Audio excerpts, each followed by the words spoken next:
Hello students, welcome back to the channel accounts expertise. पिछले session में हमने bills of exchange के बारे में पढ़ा था। ठीक है, प्रोमिसरी नोट के बारे में पढ़ा था हमने कि ये बिल्स ऑफ एक्सचेंज क्या होता है एंड प्रोमिसरी नोट क्या होता है, कैसे हम उसकी अकाउंटिंग करते हैं। And now our next concept is discounting of bill.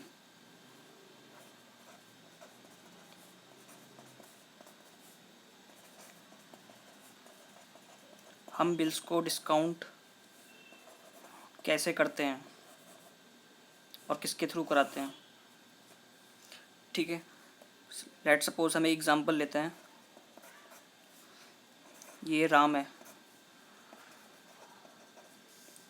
इसके पास इसके हाथों में एक क्या है, बिल ऑफ एक्सचेंज है। ठीक है, जो इसने किसके ऊपर ड्रॉ किया था, मोहन के ऊपर। ठीक है, ये कौन है, सेलर, और ये कौन है, बायर। ठीक है, अब इसने इसको माल बेचा कितने का, मान लो 10,000 का, गुड्स सोल्ड। इसको पेमेंट कितनी करनी है, 10,000 की। तो ये फर्स्ट स्टेप था, ये सेकंड स्टेप। ठीक है, पेमेंट करनी थी, मतलब करनी होगी उसके फ्यूचर में। फिर इसने पेमेंट करनी होगी तो इसने इसके लिए क्या कर दिया, इसके ऊपर तीसरा बिल्स ऑफ एक्सचेंज।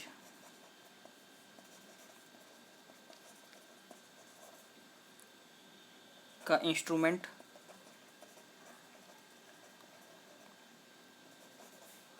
ड्रॉ कर दिया इसके ऊपर।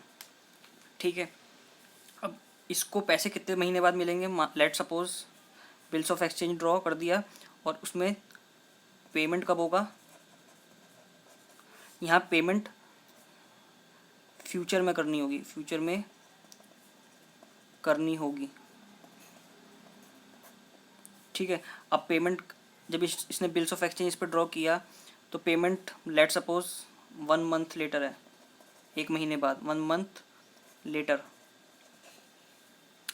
ठीक है, 1 महीने बाद मोहन राम को पेमेंट करेगा, लेकिन राम को क्या है, अर्जेंट नीड ऑफ मनी। इसको आज ही ज़रूरत है पैसे की, वो 1 महीने तक का इंतज़ार नहीं कर सकता। तो फिर वो कहाँ गया, Ram urgent need of bank money के लिए अपने बैंक के पास। ठीक है, उसने बैंक में जाकर क्या कहा, ये राम यहाँ गया बैंक के पास। ठीक है, बैंक में जाके उसने बिल्स ऑफ एक्सचेंज दिखाया अपना और कहा कि मुझे 10,000 रुपये रिसीव होने वाले हैं मोहन से। राम ने बैंक से क्या कहा कि मुझे मोहन से 10,000 रुपये रिसीव होने वाले हैं, लेकिन 1 महीने बाद। ठीक है, अब वो बैंक से क्या रिक्वेस्ट कर रहा है, ये बैंक से क्या कर रहा है, रिक्वेस्ट कि आप मुझे 10,000 के बदले 10,000 मुझे मिलने थे, लेकिन आप मुझे 10,000 से कम दे दो, लेकिन मुझे आज दे दो। तो बैंक ने उसे क्या कहा, राम को, हम आपको 9,000 रुपीज़ दे रहे हैं। ठीक है, 9,000 रुपीज़ दे रहे हैं और ये बिल्स ऑफ एक्सचेंज आपसे ले रहे हैं। तो ये बिल्स ऑफ एक्सचेंज अब किसके पास चला गया, बैंक के पास। अभी बैंक की प्रॉपर्टी हो गई। ठीक है, और राम 9,000 रुपये लेकर चलता बना। ठीक है, उसने 9,000 रुपये लिए बैंक से और वो चला गया। अब राम का कोई बिल्स ऑफ एक्सचेंज से कोई मतलब नहीं है। तो अब बैंक किसके पास जाएगा, अब बैंक राम के पास नहीं जाएगा, राम का जो काम था वो ख़त्म हो गया। ठीक है, अब बैंक किसके पास जाएगा, मोहन के पास। किस चीज़, कितने अमाउंट के लिए, 10,000 के लिए। वो क्या कहेगा कि हमें राम से बिल्स ऑफ एक्सचेंज मिला था, अभी बैंक के पास है बिल्स ऑफ एक्सचेंज। ठीक है, अब ये बैंक क्या करेगा, इस बिल्स ऑफ एक्सचेंज को लेकर मोहन के पास जाएगा और कहेगा आप हमें 10,000 रुपये का पेमेंट करिए, क्योंकि ये आपको राम को देने थे। ठीक है, राम को देने थे और राम ने अपना बिल्स ऑफ एक्सचेंज हमें दे दिया। तो अब हम कौन हुए, पेई। पहले पेई कौन था, पहले पेई राम था, लेकिन अब पेई कौन है? बैंक, जिसको पेमेंट करनी है। पहले राम को पेमेंट करनी थी, लेकिन राम ने अपना बिल्स ऑफ एक्सचेंज किसको दे दिया? बैंक को दे दिया। ठीक है, तो अब मोहन किसको लायबल है पैसे देने के लिए? बैंक को, क्योंकि बैंक के पास वो बिल्स ऑफ एक्सचेंज है। इस बिल्स ऑफ एक्सचेंज के बदले में ही तो पेमेंट होगी। ठीक है, तो बैंक मोहन के पास गया कि आप हमें 10,000 का पेमेंट दीजिए। अब बैंक मोहन क्या करेगा? बैंक को 10,000 रुपये का पेमेंट। ठीक है, तो राम के पास कितने आए? 9,000 रुपये। बैंक के पास कितने आए? 10,000 रुपये। ठीक है, और मोहन की तरफ से कितने गए? -10,000 हो गए। ठीक है, अब डिस्काउंटिंग, अब राम ने बैंक से बिल को डिस्काउंट कराया, तो डिस्काउंटिंग चार्जेस कितने हो गए? बिल डिस्काउंट चार्ज ₹1,000, क्योंकि 10,000 रुपये का जो बिल था उसके बदले में राम ने कितने पैसे लिए बैंक से? 9,000 रुपये, क्योंकि उसे अर्जेंट नीड थी मनी की। तो उसने क्या करा? अब बैंक अगर 1 महीने के लिए देगा, मान लो बैंक को क्या क्या कहते हैं, 9,000 रुपये के बदले बैंक राम को 10,000 रुपये दे देता, तो बैंक को क्या फ़ायदा होता? कुछ फ़ायदा नहीं होता ना। तो बैंक ने क्या कहा? हम आपको आज ही पैसे दे देंगे, लेकिन आपको हम 1,000 रुपये कम देंगे। ठीक है, बैंक अगर हमको लोन देता है तो बैंक क्या करता है? इंटरेस्ट चार्ज करता है। ठीक है, ऐसे ही यहाँ पे भी बैंक ने क्या चार्ज किया? कुछ इंटरेस्ट चार्ज किया कि हम आपको 10,000 के बदले 9,000 रुपये देंगे। बैंक फ्री में थोड़ा ना दे देगा। ठीक है ना, तो बैंक की कमाई इसी से ही तो होती है। अगर बैंक राम को 10,000 रुपये दे देता और उसे मोहन से भी 10,000 रुपये मिलने थे, तो बैंक को तो कोई फ़ायदा होता ही नहीं।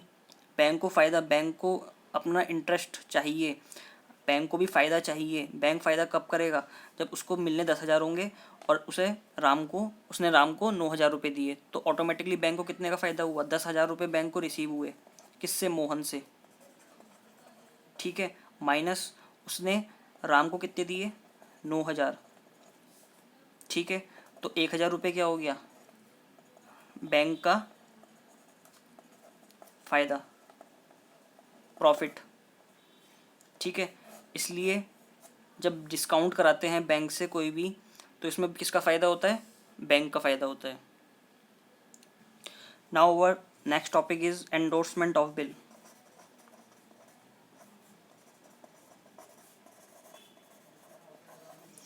एंडोर्समेंट क्या होता है?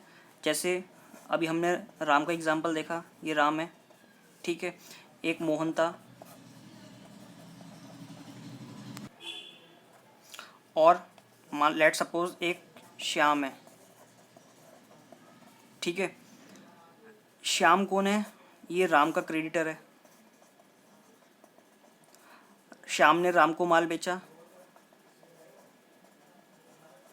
राम ने मोहन को माल बेचा, तो मोहन का क्रेडिटर कौन हुआ? राम। और ये कौन हुआ? राम का बायर। ठीक है, और श्याम कौन हुआ? क्रेडिटर। किसका? राम का। और राम कौन हुआ? बायर। किसका? श्याम का। ठीक है, श्याम क्रेडिटर हुआ, राम बायर हुआ। ठीक है, जब श्याम राम को माल बेच रहा है तो श्याम कौन हुआ? Creditor, and Ram is debtor. ठीक है, डेटर को या बायर को, बात एक ही है। और जब राम क्रेडिटर है और मोहन बायर है, क्योंकि राम ने माल बेचा किसको? मोहन को गुड्स बेचा। ठीक है, तो राम क्रेडिटर हुआ और मोहन बायर हुआ। ठीक है, अब राम ने कोई इसको माल बेचा, राम ने इसके ऊपर क्या करा? बिल्स ऑफ एक्सचेंज ड्रॉ किया।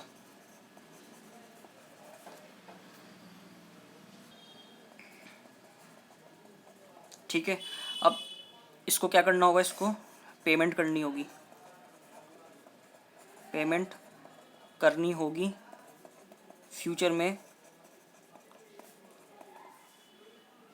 Let suppose 1 month later.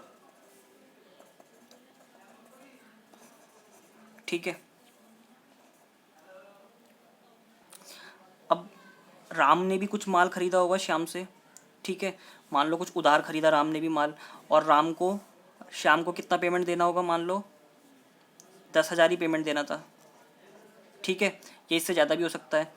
और इसको भी क्या कर रहा है, इसने भी इसको 10,000 का माल बेचा, ठीक है, तो ये 20,000 भी हो सकता है, ज़रूरी नहीं है 10,000 ही, ठीक है। तो राम ने इसको मोहन को माल बेचा, तो मोहन को पेमेंट करनी है, किसको, राम को, ठीक है। और राम ने भी श्याम से माल खरीदा है, तो राम को भी पेमेंट करनी है श्याम को। लेकिन राम क्या करता है, राम के पास क्या है, बिल्स ऑफ एक्सचेंज है, ठीक है, राम के हाथ में क्या है, बिल्स ऑफ एक्सचेंज। तो उसको 1 महीने बाद पेमेंट मिलेगी मोहन से, तो उसने क्या करा, अपने बिल्स ऑफ एक्सचेंज, ये जो बिल्स ऑफ एक्सचेंज है उसके पीछे क्या करा, बैक साइड में अपने साइन कर दिए और एंडोर्स कर दिया इसको, ठीक है। पार्टी का नाम लिख दिया श्याम, कि मैं ये बिल अपना किसको दे रहा हूँ, शाम को, और शाम को जाके बिल दे आया, ठीक है। अब बिल किसके हाथ में, जिसके हाथ में बिल, पेमेंट किसको मिलेगी, उसी को तो मिलेगी जिसके हाथ में बिल है। अब राम ने अपना बिल ऑफ एक्सचेंज किसके हाथ में दे दिया, शाम के हाथ में दे दिया, तो अब पैसे किसको मिलेंगे, शाम को, जब तक बिल ऑफ एक्सचेंज में ये लिखा ना रहा हो। अगर बिल्स ऑफ एक्सचेंज में ये लिखा हुआ है, जब राम ने मोहन को बिल ऑफ एक्सचेंज दिया था, तब अगर उसमें ये लिखा है कि आप किसी को ये ट्रांसफ़र नहीं कर सकते, तब ये हम किसी को ट्रांसफ़र नहीं कर सकते। लेकिन अगर उसमें ये कंडीशन नहीं है कि आप ट्रांसफ़र नहीं कर सकते, तो हम उसको ट्रांसफ़र कर सकते हैं, ठीक है। तो राम ने क्या किया, उस बिल को एंडोर्स कर दिया, किसको, श्याम को। तो अब पेमेंट, अब मोहन को क्या डायरेक्शन दे दी है कि आपको पेमेंट किसको करनी होगी, अब शाम को। तो शाम किसके पास जाएगा, मोहन के पास, किसके लिए, 10,000 की पेमेंट के लिए।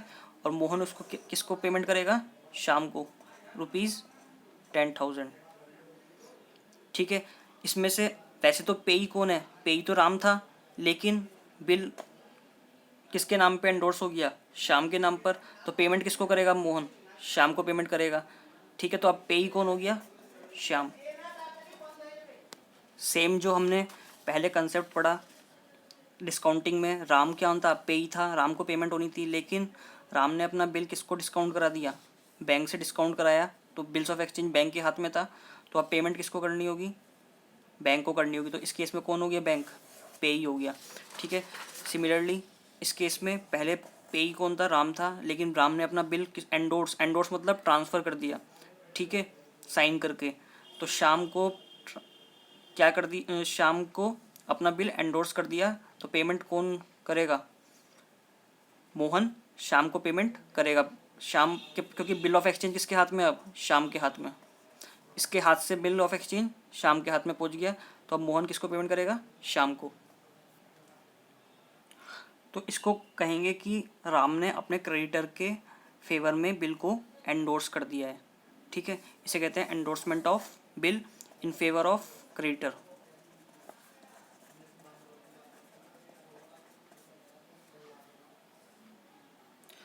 Now we are going to start accounting treatment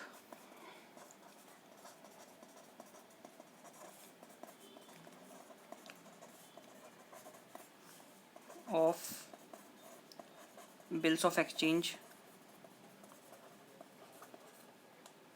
और promissory note।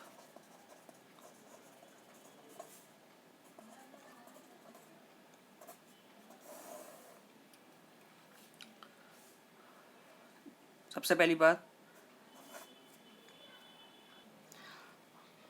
सबसे पहली ये राम है, ठीक है, और ये श्याम है। राम ने बिल ड्रॉ किया, ठीक है, और इसने एक्सेप्ट करके इसको रिटर्न कर दिया वापस, ठीक है। राम ने इसको ड्रॉ करा बिल अपने बायर के ऊपर, ये सेलर है, इसने एक्सेप्ट कर कर राम को वापस लौटा दिया बिल, ठीक है, बिल इसके हाथ में है, ठीक है। अब राम, जो राम है, राम को क्या करना है, इससे बिल पैसा लेना है, ठीक है। तो इसके हाथ में क्या है, बिल। अब ये बिल अभी ड्यू है, ठीक है, बिल का पेमेंट नहीं हुआ, तो ये इसके हाथ में क्या है, बिल्स रिसीवेबल,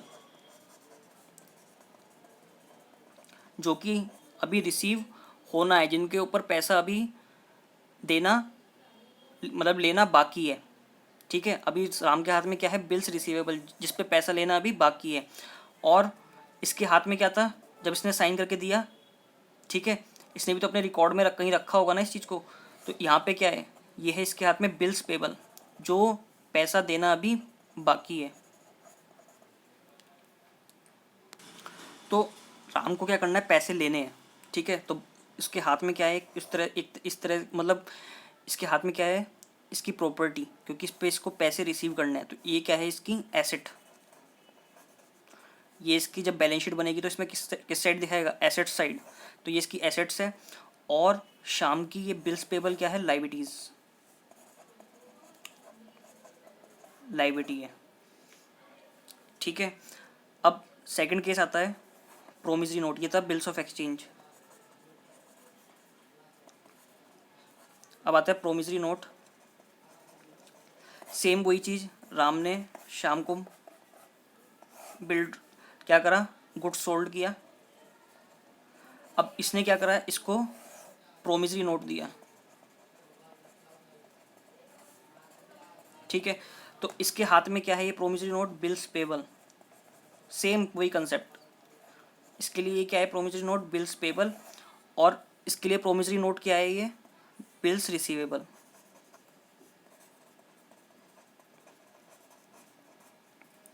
ठीक है। ये इसकी क्या है, एसेट राम की, और ये इसकी लाइबिलिटी। तो ये कौन था, श्याम। श्याम ने क्या किया, राम के ऊपर प्रोमिसरी नोट ड्रॉ किया, ठीक है। तो पेमेंट किसको करनी थी, शाम को। पेमेंट किसको करनी है, शाम को करनी है पेमेंट, किसको, राम को। तो बिल्स पेबल, इसके लिए ये क्या है, लाइबिलिटी, क्योंकि इसको पैसे देने हैं। जो बिल्स, जो प्रोमिसरी नोट था उसको, उसके बदले में उसको क्या करना है, पैसे देने हैं, क्योंकि इसी ने क्या करा है, प्रॉमिस किया है कि मैं आपको पेमेंट करूँगा, ठीक है। और इसको पैसे क्या करने हैं, लेने हैं। तो इसके लिए ये क्या हुआ, बिल्स रिसीवेबल, इसकी ये एसेट हुई और इसके लिए लाइबिलिटी। ठीक है स्टूडेंट्स, आज के लिए इतना ही। मिलते हैं नेक्स्ट सेशन में, इसी कंसेप्ट को कंटिन्यू करेंगे। फिर हम इसकी जनरल एंट्रीज देखेंगे कि कैसे हमें जनरल एंट्रीज इसकी बनानी है, ठीक है। तब तक के लिए बाय एंड टेक केयर।